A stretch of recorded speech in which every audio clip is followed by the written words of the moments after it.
Guys, कैसे हैं आप सब लोग। तो मैं आ गई हूँ, आप सबका स्वागत है टपोरी नॉलेज चैनल पर। तो आइए आज हम बात करते हैं कॉन्टिनेंटल ड्रिफ्ट थ्योरी की। तो आप सब जानते हैं आज हम ज्योग्राफी का कुछ थोड़ा सा पार्ट पढ़ेंगे, उसे हम शुरुआत करेंगे। तो उसमें मैं आप सबको बताऊंगी कि कॉन्टिनेंटल ड्रिफ्ट थ्योरी की क्या क्या होती है। तो अगर हम कॉन्टिनेंटल ड्रिफ्ट थ्योरी की बात करते हैं तो ये जो थ्योरी थी वो किसने प्रपोज की थी। इस थ्योरी सबसे पहले 1912 एडी में जर्मन एक मेट्रोलॉजिस्ट थे जिनका नाम था अल्फ्रेड वेंगर। उन्होंने ये थ्योरी सबसे पहले प्रपोज की थी। इस थ्योरी के अकॉर्डिंग हमारे दो अजम्पशन हैं। इस थ्योरी में उन्होंने दो अजम्पशन दिए थे कि पहला जो अजम्पशन दिया था उन्होंने ये दिया था कि जो पूरी अर्थ है इसमें कुछ ना कुछ हमारे जो है क्लाइमेटिक बेल्ट से बनी हुई हैं, और वो जो क्लाइमेटिक बेल्ट हैं वो ओवर द ईयर मतलब हर एक साल लगातार वो क्लाइमेटिक बेल्ट जो हुई हैं चेंज हुई हैं, उनमें कुछ ना कुछ चेंजेस हुए हैं। उन्हीं चेंजेस के बेसिस पे उन्होंने क्या करा था कि ये जो अर्थ पे अलग अलग तरह का जो क्लाइमेट होता है वो एग्जिस्ट करता है।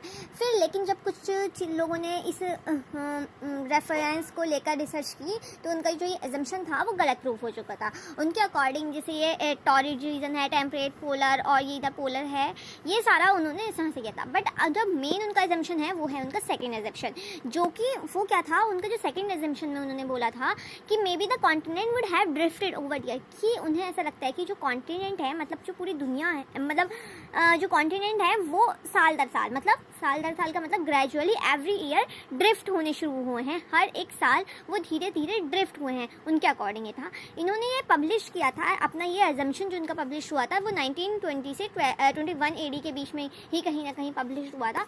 उसके बाद अगर हम बात करते हैं इनके सेकेंड एजम्पशन की, जिसके अकॉर्डिंग जो कॉन्टिनेंट्स हैं वो ओवर द ईयर क्या हुए हैं, हमारे ड्रिफ्ट हुए हैं। ड्रिफ्ट का मतलब होता है अपनी जगह से दूसरी जगह जाना। तो इनके अकॉर्डिंग अगर हम बात करते हैं 225 मिलियन ईयर एगो जो पूरी अर्थ थी, ये अर्थ क्या थी, ये अर्थ थी और इसमें एक सुपर कॉन्टिनेंट था। सुपर कॉन्टिनेंट मतलब पूरी दुनिया की जितनी भी ज़मीन है वो सब एक साथ मिली हुई थी।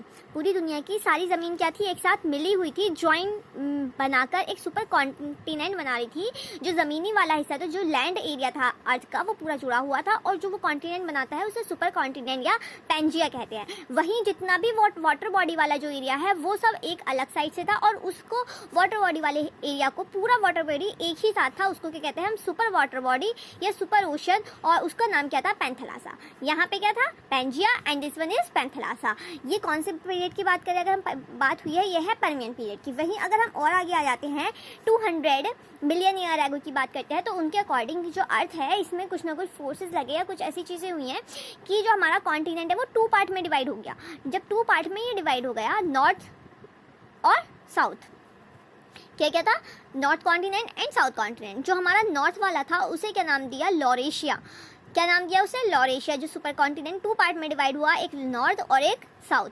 जो नॉर्थ वाला था उसको क्या नाम दिया है, लॉरेशिया, और वहीं हमारा जो साउथ वाला था उसको क्या नाम दिया गया है, उसको नाम दिया गया है गोंडवाना। अब जब ये दोनों कॉन्टिनेंट आपस में अलग अलग हुए हैं तो इनके बीच वाटर बॉडी आ गई थी। ये जो वाटर बॉडी इनके बीच में आई है, इस वाटर बॉडी का नाम क्या था, टीथस सी। क्या है, टीथस सी था, जो आज की डेट में अगर हम अर्थ के मैप पर देखें तो वो क्या होता है, हमारा मेडिटेरियन सी जो है, इसे गोंडवाना लैंड कहते हैं जो साउथ वाली थी, और जो नॉर्थ वाली थी उसे क्या कहते हैं हम, लॉरेशिया कहते हैं। और ये जो साइड वाला है ये वही है हमारा सुपर कॉन्टिनेंट जिसे पैंथेलासा कहते हैं।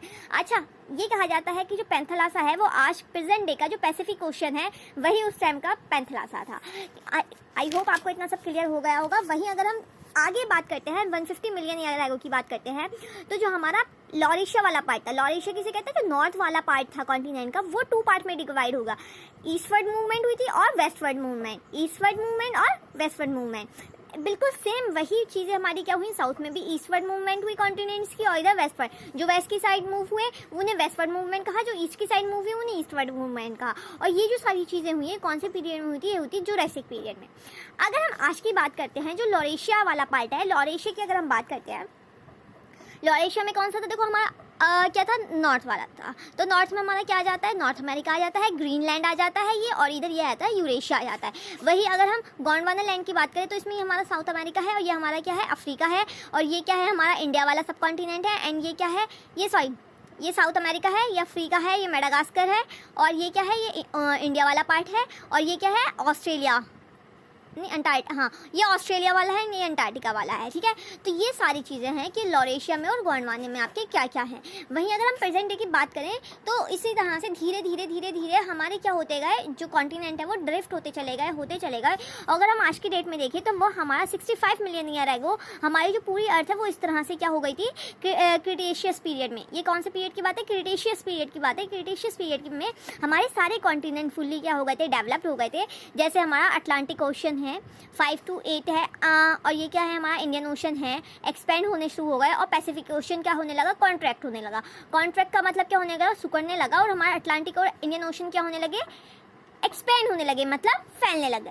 अभी अगर हमारे वेंगर ने ना इसके आगे भी बहुत सारी चीज़ें कही हैं तो वो हम नेक्स्ट वीडियो में देखेंगे कि किस किस तरह से उसने कहा था कि नॉर्थ जो हमारा अमेरिका है वो ड्रिफ्ट हुआ, किस तरह वेस्टवर्ड की तरफ हुआ है, लोरेशिया से वेस्टवर्ड हुआ है। और जो साउथ अमेरिका है वो भी गोंडवाना से वेस्टवर्ड हुआ है। और जो अफ्रीका है वो कहाँ मूव कर गया, वो इक्वेटर की तरफ मूव कर गया। इंडिया जो है नॉर्थ ईस्ट की तरफ मूव कर गया। ऑस्ट्रेलिया जो है ईस्टवर्ड मूव किया है। और जो अंटार्कटिका है वो अपने ही प्लेस पे रहा है। फिर इसके बारे में कि किस किस तरह से यहाँ की ड्रिफ्ट के लिए रिस्पॉन्सिबल कौन है, तो मतलब किस किस तरह से मतलब हमारी जो लैंड है, कॉन्टिनेंटल लैंड है, वो किस किस तरह से हमारी क्या हुई है, ड्रिफ्ट वगैरह हुई है, ये सारी चीज़ें हैं। फिर उसके बाद है कि माउंटेन्स का फॉर्मेशन है और मतलब क्या चीज़ें थी जिन्होंने हमारी ड्रिफ्टिंग के लिए रिस्पॉन्सिबल हैं। हम वो सब चीज़ें नेक्स्ट वीडियो में पढ़ेंगे। और इसके फिर क्या एविडेंस के क्या हैं और किस किस बेसिस पे आप इस थ्योरी को राइट प्रूव कर सकते हो, वो सारी चीज़ें हम नेक्स्ट वीडियो में देखेंगे। टाटा बाय बाय, अल्लाह हाफ़िज़। अभी के लिए इतना ही है, नेक्स्ट वीडियो में देखते हैं। चलिए ओके, ख्याल रखिएगा अपना।